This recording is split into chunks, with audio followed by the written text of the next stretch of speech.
Bonjour, savez-vous que décortiquer une émotion, c'est comme ouvrir un livre complexe et en découvrir chaque page, chaque détail.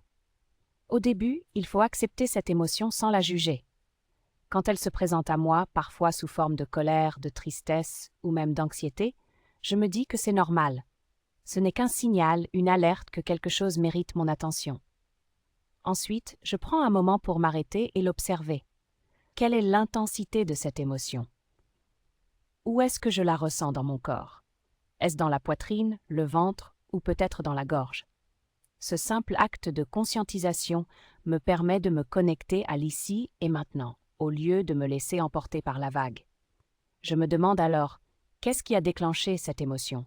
Est-ce un événement précis, une pensée ou même un souvenir enfoui? Parfois, je trouve que c'est un mélange de plusieurs éléments qui se sont entremêlés, créant une réaction plus forte que prévu.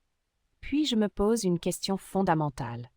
Quelle est la peur ou le besoin sous-jacent à cette émotion?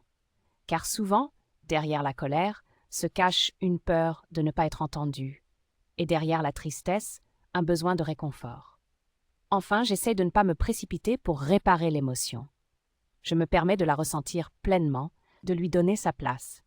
Et une fois qu'elle a été reconnue, elle finit souvent par se transformer, se dissiper, ou même me guider vers une action plus juste et apaisée.